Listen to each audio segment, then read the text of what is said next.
Vimos até aqui que Deus criou seus filhos para ter relacionamento com eles. Porém, amor não existe sem liberdade. E alguns dos filhos de Deus usaram essa liberdade e escolheram virar as costas para ele. Mas espera aí, eu não comi fruta nenhuma, por que eu tenho que pagar pela escolha que outros fizeram lá atrás? Não seria injusto?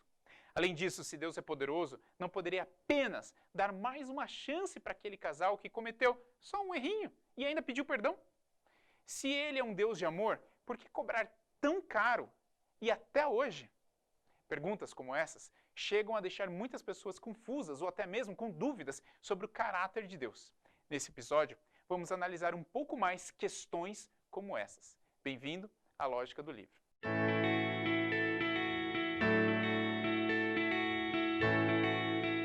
Mais uma vez, queremos deixar claro que a morte não era um castigo de Deus, e sim a consequência de uma escolha. A consequência de se distanciar da fonte de vida, eventualmente, é a morte. A fruta não tinha veneno ou maldição, não havia nada de misticismo naquela situação. Era apenas a representação final da escolha dada ao ser humano. Essa liberdade de escolha era necessária, pois qualquer paraíso sem uma porta de saída não passaria de uma prisão. E eles escolheram sair. Comeram da fruta, votaram no diabo.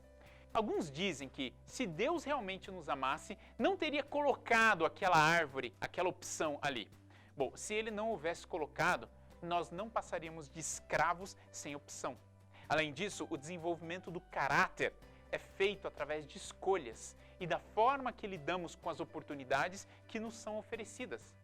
Vamos analisar esse ponto um pouco melhor.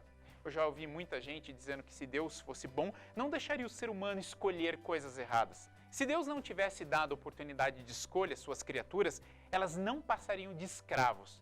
Se Deus não tivesse dado a capacidade de escolha, então elas não passariam de robôs.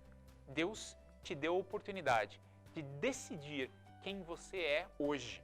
Ou seja, Deus criou com determinadas características, mas são as suas escolhas, as escolhas que você faz durante a sua vida, que vão formando o seu caráter ao longo dos anos e fazem de você quem você é hoje. Deus é tão sábio e tão bom que Ele cria pessoas com capacidade de decidirem quem serão como indivíduos através de suas escolhas e de como lidam com a vida. Resumindo, escolhas e consequências dessas escolhas fazem parte do desenvolvimento do ser humano. Muitos têm a tendência de dizer que Deus ordena, Deus castiga. Eu prefiro dizer que Deus aconselha, porém Ele permite que as consequências das nossas decisões cheguem até nós, embora nem todas cheguem. Voltemos à nossa história. O diabo oferece uma opção. A humanidade vota nele e agora chegamos a um impasse. O ser humano percebe que caiu em uma enrascada e quer voltar atrás. Vamos mais uma vez usar a imaginação e nos colocar ali naquele momento. Vamos imaginar as opções que Deus teria para resolver a questão e mesmo assim continuar sendo justo.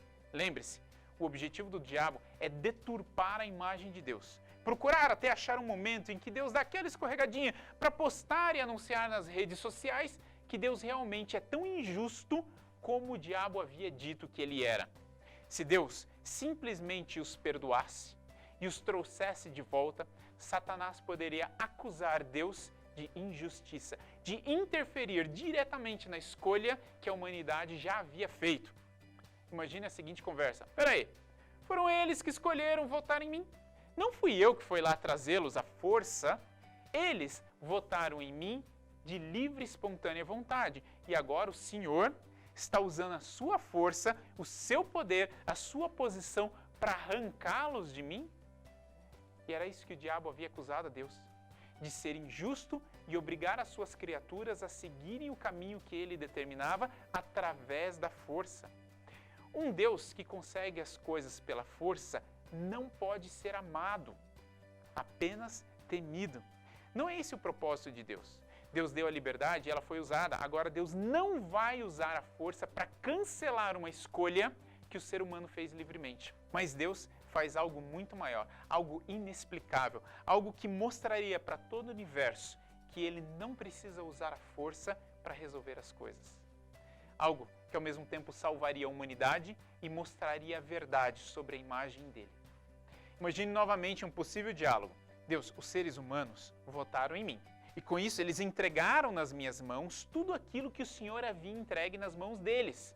As suas vidas, as suas terras e a sua descendência. Ou seja, Deus, a partir de agora, os seus filhos já nascem dentro do sistema onde eu sou líder. Essa é a consequência natural de uma escolha deles. Eles escolheram a mim e por isso tudo que estiver com eles também é meu.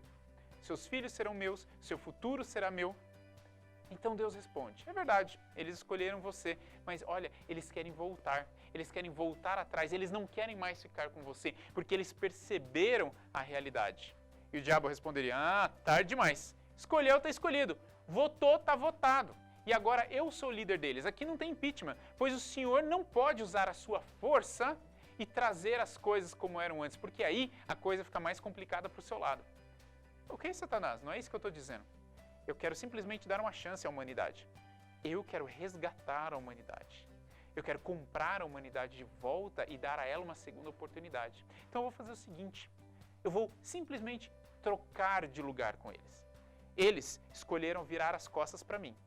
Eles escolheram se afastar da fonte de vida. Eles escolheram cortar os laços com o Criador. E a consequência natural desse tipo de escolha é a morte.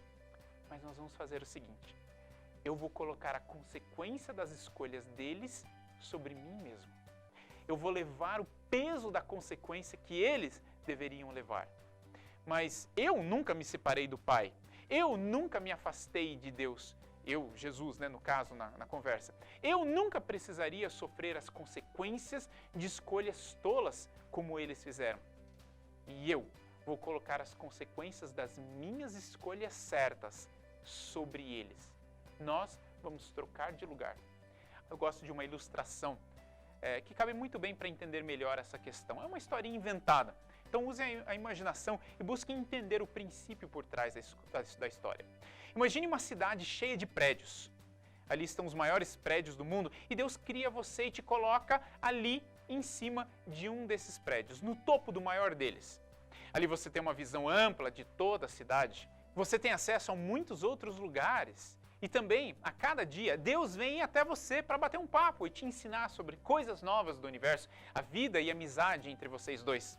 Um dia, Deus te ensina sobre uma parte de sua lei. Essa parte se chama Lei da Gravidade. Ele te conta que a Lei da Gravidade foi instituída por ele para que o universo pudesse funcionar dentro de um padrão devido. Você fica encantado com a explicação e faz até algumas perguntas. E Deus responde todas elas. Explica que, de forma nenhuma, você deveria tentar saltar daquele prédio onde você morava. Pois, de acordo com a lei da gravidade, se você se jogasse de uma altura como aquela, você iria cair. Veja bem, cair e se machucar nessa queda não seria um castigo de Deus. De forma nenhuma. Não seria uma punição pela sua escolha, mas apenas a consequência dela. Uma escolha que não combina com o sistema de funcionamento das coisas. Você fica muito feliz com tudo que aprendeu e se despede de Deus naquele dia. Mas enquanto você está ali se preparando para dormir, percebe que existe uma ave. Isso mesmo, vamos viajar aqui na imaginação. Essa ave, esse pássaro, vem se aproximando do seu prédio. Ele é um pássaro enorme, ele vem chegando e pousa bem pertinho de você. Para o seu espanto, essa ave abre o bico e começa a falar. Então, impressionado com algo que não parece estar de acordo com o princípio de funcionamento do resto do universo, você pergunta, como é que você consegue falar? E aquela ave diz, meu amigo, você não sabe de nada. Existe muita coisa para você aprender. Inclusive, eu vou te ensinar uma bem mais legal do que falar. Que tal voar? Uau, você nunca tinha pensado que poderia voar antes na sua vida, mas agora que esse pássaro falou, parece até interessante. Você se pergunta, como é que eu faço? Como que seria voar? E você pergunta isso para aquele pássaro, como é que eu faço para conseguir voar? É fácil, você só tem que fazer como eu fiz. Você toma uma distância aí no topo do seu prédio, sai correndo e pula do beiral desse prédio. E eu garanto, você vai voar que é uma beleza. Não, peraí, isso parece um pouco perigoso. Existe uma tal de lei da gravidade criada por Deus e por causa dessa lei eu posso cair e me machucar. Amigo, esse negócio de lei é um problema. Deus vem com essas ideias de lei, de imposição, de restrição. Eu estou te ensinando como ser livre, livre de leis, livre de qualquer imposição, como ser leve, como ser descomprometido, descompromissado com leis e obrigações. Deus não quer te ver feliz e é por isso que Ele te limita, te restringe. Me ouça, Deus é um tirano que inventa leis apenas para restringir a felicidade das pessoas.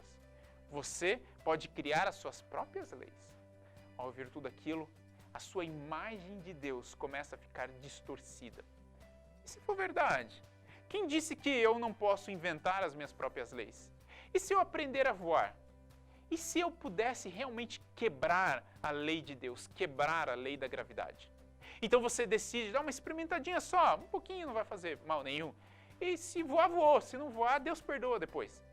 E você toma distância enquanto pensa em tudo isso, mas não pensa muito para não voltar atrás, né? E você corre e pula. E com os braços bem abertos, você começa a voar. O vento no seu rosto, a sensação de liberdade como nunca antes sentida, o frio na barriga, o desafio, você voa. E você percebe que Deus havia mentido. Talvez ele nem exista, talvez tenha sido tudo uma invenção de quem quer impedir você de ser feliz ou controlar a sua liberdade. E em tudo isso você vai pensando enquanto está voando e você voa direto para baixo, em direção ao chão.